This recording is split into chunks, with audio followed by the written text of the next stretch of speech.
Okay, welcome. Thank you for coming, and thanks to the organizers for putting on this great event. I'm going to be reading today from New Delhi Love Songs, came out by Speaking Tiger, and if you don't buy this book, I hope you buy somebody else's book, because if poetry is going to thrive, people like us have to support publishers and poets. Okay, that's my public service announcement. So I'll be reading, I'm just going to read, I'm not going to talk very much. All these poems have something to do with the idea of permanent address, either, or in opposite, anyway, they're related to or related to that idea. Whether we can have permanent address or not, I'm not sure. All right, I think that's enough introduction. New Delhi Love Song. Smog and dust mix with the air in New Delhi. I buy jasmine for her hair in New Delhi. People come from everywhere to this city. All are welcomed with a stare in New Delhi. The finest things in life don't come without danger. Eat the street food if you dare in New Delhi. We push in line and fight all day for each rupee. Who can say what's really fair in New Delhi? There is nothing you can't find in our markets. There is nothing you can't find in our markets. Socks and dreams sell by the pair in New Delhi. So many families on the street through the winter. Sometimes good men forget to care in New Delhi. Friends ask Michael, why'd you leave your own country? I found jasmine for her here in New Delhi. All right. I saw the bus rapid transit center being built in New Delhi, and I saw it getting taken down, and so I liked it. So this is in a way a political poem. It's also a love song. In the early days of the BRT, I'll never forget that 522 we waved down on Kale Gown just as it started to pour, seeing me in my soaked shirt and you in your bright red dress, blue scarf, wet sneakers, the only woman on that bus. The conductor smiled and gave us his seat, and several men smiled through the crooks of their arms. But by Ring Road, all eyes had turned outward. In that September rain, Delhi's light shimmered like your long glass earrings, and a film of oil rose to the top of the tarmac, leaving the road a pigeon neck green. At the Mulchin flyover, the driver turned up the volume, and an old song blared through the radio's tinny speakers. Today the weather is faithless. There's a typhoon on the way. Then the bus lane cleared, and we all sped south, watching the stream of cars barely moving below us. Okay. Ode to Guava. I knew you first by another name. It was August, and an old woman seated on the footpath in the central market sliced bright green globes, sprinkled them with dark powder, and announced Amrud. So naive I was in those days, so easily thrilled by the idea of you as forbidden. That infatuation was fleeting. What danger is there really in dry powder and cut fruit?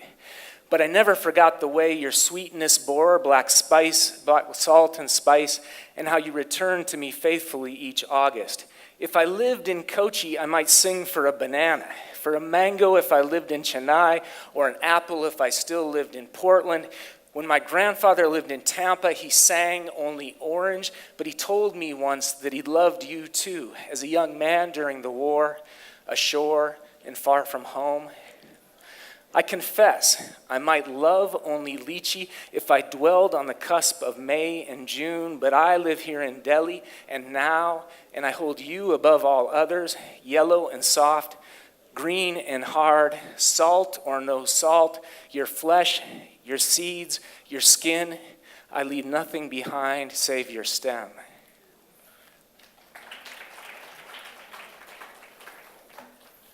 All right, this one is a risk. I haven't read this one in years.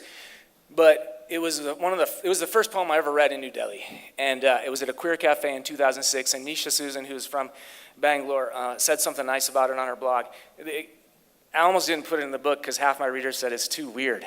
Anyway, next life. Considering the piles of books that jumble the floor by our bed, I could almost imagine you happy as a post box on the corner of some crowded city street. No doubt you digest with relish the scribbled stuff that passed through you, but in the end you'd be self-conscious, standing alone all day, upright and so brightly painted. Nah, best that you, always incisive in this life, return as something sharp, a pair of kitchen scissors or a table saw with a diamond-tipped blade. You wouldn't like your room in the dust-covered basement, but there'll be plenty of other tools down there to keep you company, and I know you'd find it exhilarating to whine and spin and bite your way to the heart of every matter. I have always loved the taste of shifting air, and I feel certain eternal souls are not bound by international borders. I think I'd be well suited to life as a New Delhi auto rickshaw. With neither the gravity of a car or the grace and verve of a two-wheeler, I'd nonetheless present a dashing enough picture with my 3 wheels spinning below and a roof of yellow rubberized canvas pulled tautly over my light metal frame above.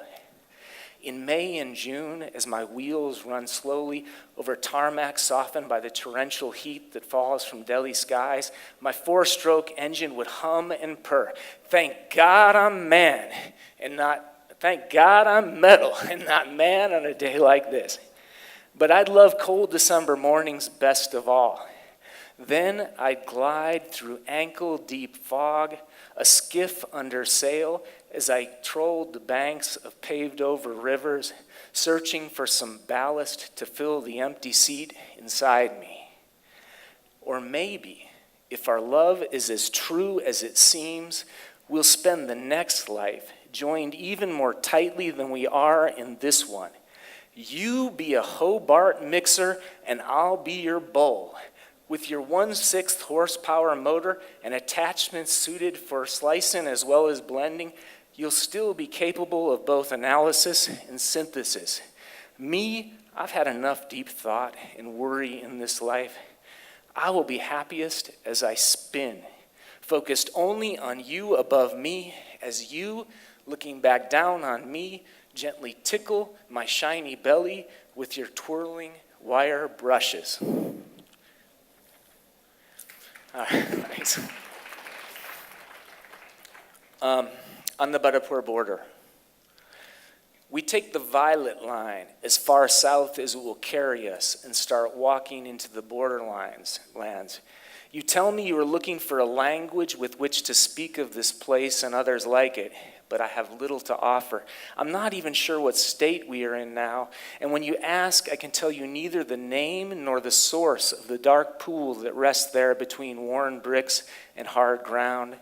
It hasn't rained for days, so I suspect it is fed by one of the small drains that runs through the jumble of shacks that line this road, but we're not close enough to smell it, so I can't be sure. There are mysteries in this land between city and sprawl that would take much digging to uncover. The origin of the cluster of well-built flats we passed through just now, or how much of the green and brown hillside near the railway tracks is trash and how much is soil, whether we should name it landfill or landscape. Of course, there are some things I'm more confident of.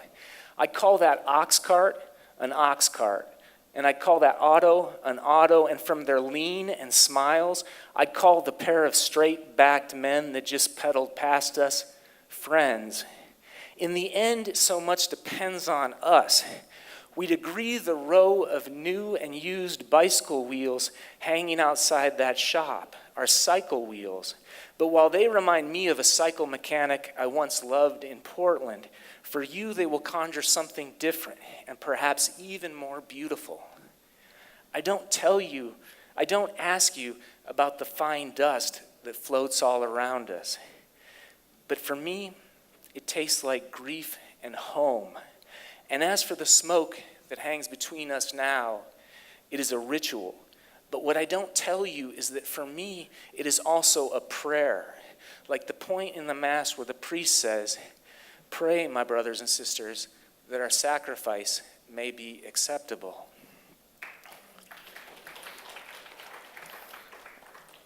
On the train, slowing. This is coming your way. It's maybe the closest I'm actually going to get to Bangalore. The train slows for a signal just south of Shamgar Station. The 6 a.m. air smells of grass seed, diesel smoke, distant water. Along the track, shapes squat in the half-light. From beyond the engine's rumble, sounds, a temple bell, a rooster's cry, the knock and crack of steel on stone. Farther on looms smokestacks, brickyards, the outline of women hauling clay. At Kotha Junction, men get down to wash and spit. On the platform, a sleeping boy turns towards his mother, and a chaiwala sings as he pours, "There is no way home. This is the only way home." Okay, 2 short poems to end with, and this one is located. The location of this poem is either the last week of March or the first week of April, depending on the state of climate change. Stirring. We threw open the windows last week, and now morning sweat sprouts on the brows of city cyclists. The calendar says spring, but where I come from, we call this summer, and you know we have no word for what comes next. Give me a cool breeze, a ceiling fan, and a cold drink at dark. Listen to the road shake under the rush of night trucks. The lazy dogs are stirring now, and the moon is high and bright as any moon where the air doesn't carry the weight of so much smoke. Let's go find something good, my love. Let's walk until we reach new ground. Okay, the last poem is a shout out to Arun Kaladkar. I'm sure many of you know his poem, An Old Woman, and this poem is also called An Old Woman, after Kaladkar. There's a purpose behind our choosing, which stories we conjure or board, like this train rushing south through the flatlands, or the bus we pass heading north. I'm only a common magician, hiding balls under fast-moving cups. You'll see what I choose to show you. My tools are omission and flux. The point's not the watching or telling, but the struggle to see and to touch. What's under the cup I'm not showing. I can't say, but I'm sure of this much. I have seen the temple walls fracture and boulders break into sand. I have heard the falling skies clatter. I'm reduced to small change in her hand. Thanks.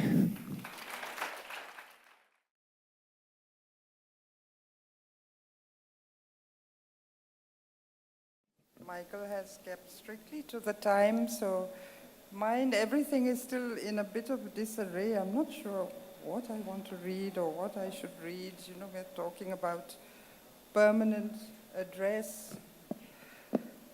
And just before we started this session, Madam Nirupama and I, we even thought we might branch a little bit into foreign policy. And, you know, because I'm from Arunachal Pradesh, we thought that kind of border. But back to writing, I think, you know, people say there are very catchy titles like Nowhere Street or Somewhere Place.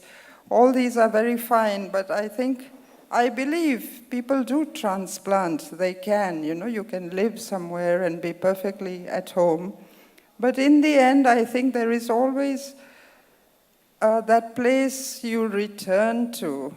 It need not even be a place, it's a kind of imagined place.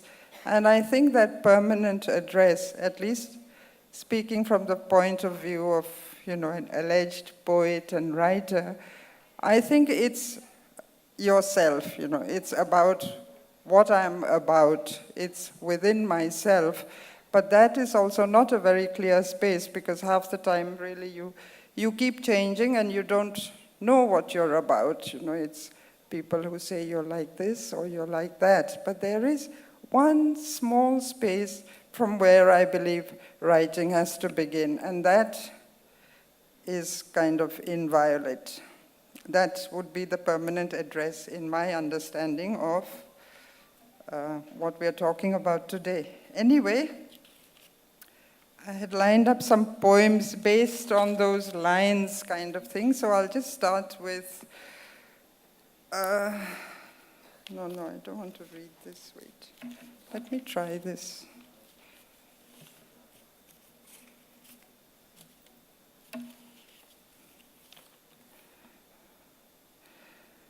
They say a landscape drops from heaven, tangled with possibilities, and a summer sun that directs the perfect balance between the moment and the word when everything falls into place.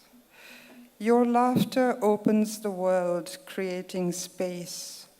We could have diverted boats and nets and claimed the words of the rose, entering a house shy as a dove, exchanging words to help each other survive.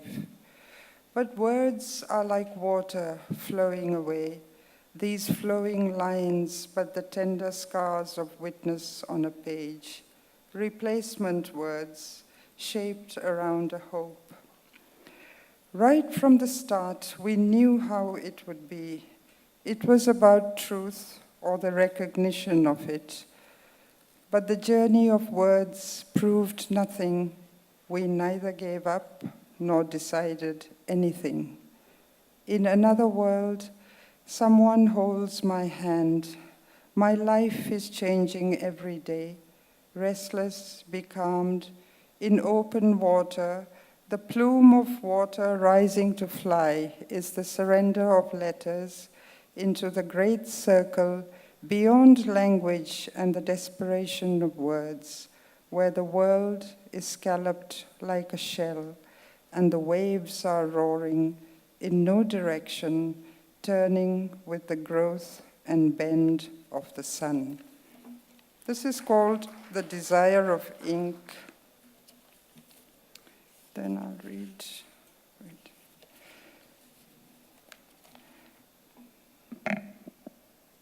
This is also related to place. You can be rooted or rootless, or even rooted in your rootlessness, I think. In memoriam. In the past, many things happened. It rained, and we plunged into the river, our hearts in our mouths, ready to turn into a current. Time was a river wearing a headdress of ice, rising with the birth of mountains, falling with the face of the long cloud camouflaged with light, bending low as a small town suddenly fell asleep when the sun dipped down in the afternoon. Stronger than illness or injury, I thought we would grow old together. How can it be that we will not visit those winding places, wet with rain, when there is more to find out about freedom and love? Time is a narrative of finding words, losing them to find them again in another place, waiting with the wind and stars, in the mountains where we were born, for the short walk together, to retrieve those stones with names, Adipasi, Siang, Wakro, Liromoba.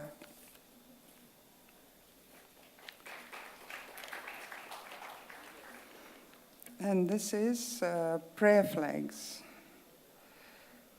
The wet mountain road. This is where we spent all our time wondering if we would get across. Someone planted a prayer flag in my heart. Green living, yellow earth, white clouds, and juniper incense mingled with the blue left by a sea that once owned this land. Perhaps the storm will blow it down someday after it has halted the wind 1,000 times. We found each other yesterday when they told us the past is over. Now we are floating smudges of color, flying high over the mountain barrier. I think that's it. Time is okay. Thank you.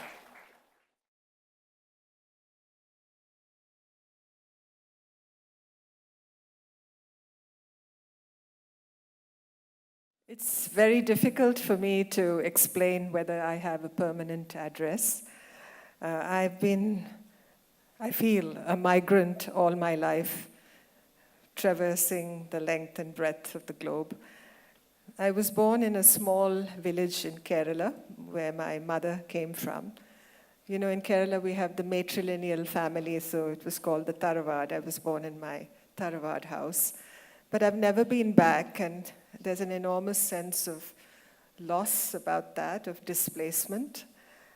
But I guess when you think of a permanent address, it's what you imagine to be a homeland or a place where you find the people you relate to, that you love, that you feel familiar with.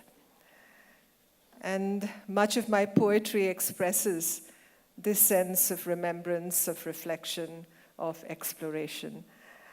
So I'm going to read you a few poems through which I endeavor to express that feeling. So very often when I write poetry, and if I may be allowed to read a little passage from a book I wrote a few years ago, my various experiences have formed the source for my various poems. And these have included my holidays in Kerala as a child, my various family relationships, and importantly, my travels across the globe. And it's this matrix that provides the ideas and inspiration and themes that engage me and, in a sense, compel me to write. So I'll begin with a poem that in many ways expresses my closeness to the world of Tibet and Tibetan Buddhism. And it's a place, again, so far removed from where I was born. But I think that is what being South Asian means. From the Hindu Kush to the waters of the Indian Ocean, you relate to everything that falls within this space. So I call this the ocean of cloud offerings. The Buddha from Kashmir, he of the silver eyes, penetrating, all-knowing, wisdom and compassion united. His gaze is everywhere, seeking out the obscured in realms immeasurable. I am invited to be seated as he scans the ocean of cloud offerings.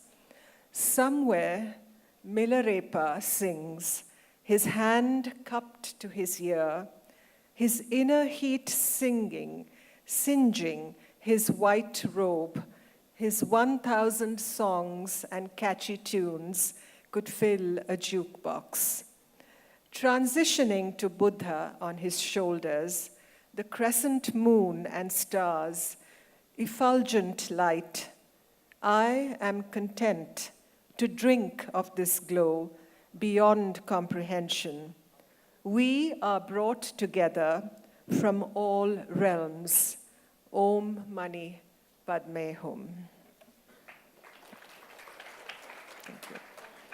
Incidentally, that was a poem inspired by a Buddhist tanka. You know, you think of the clouds, you think of the way clouds are painted, you think of the central Buddhist deity, you think of the monks and their monasteries around it. A kind of imagined heaven, as it were. Now, I will now transition to another place I've lived in, actually, Bangalore. I live in Bangalore now, but I grew up in Bangalore. I came here as a child of 3 months, started school here, and then subsequently, after my father went on postings to other parts of India, came back here for my college. So this is called my mother's silk cotton tree / a different place. Now, Bangalore used to be a place of silk cotton trees when I was growing up. Bangalore's a different place now. Back then, the silk cotton tree grew in our compound, near the wall where my mother called across to our neighbor. A tree with flowers and silk cotton that floated in our dreams. Because mother stuffed our quilts and pillows with it. Wasn't good for my asthma, but the dreams with silk cotton floating whisper soft made me think that mother was a genius, the conserver, the avatar of thrift, the engineer. She, a tiny woman, made that tall tree bend to her whims, yielding, and all the while the sun shone through its leaves, glinting on mother and father and us 3 daughters. Bangalore's a different place now. The silk cotton tree etched in the trunk of the memory, mother has lost as she stares vacantly at me, asking, "Have I seen you before?"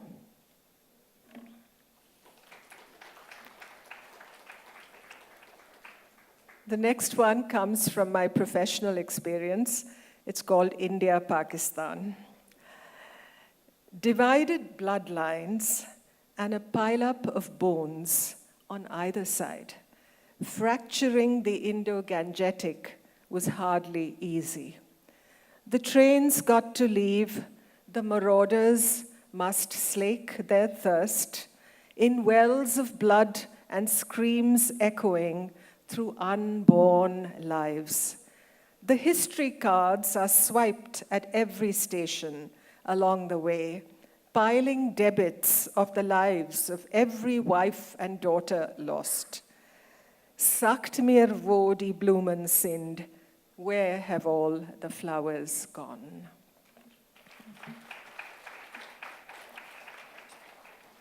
And here's a poem about Jaffna. These are all the addresses I've known. I lived in Sri Lanka for a few years. And I went to Jaffna soon after the tsunami, the Boxing Day tsunami, you all know, December 6th, 2004.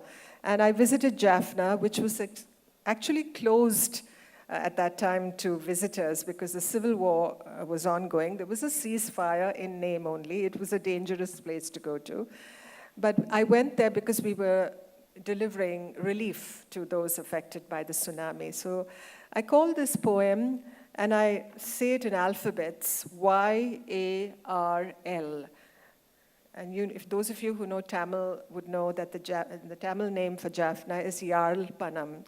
So Yarl, I call it Yarl, or the broken alphabets of the Jaffna I knew.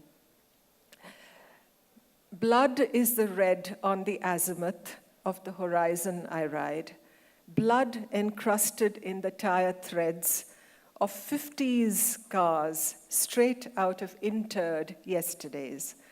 I am shut out of the houses that are left, so many gone, only the temple trees and the overhang of coconut palms, blue sky, but red, red, red, soil soiled, and the bloodied silence of faces hooded from joy and grief, red in the palms of our hands where we set them on the ground disembodied.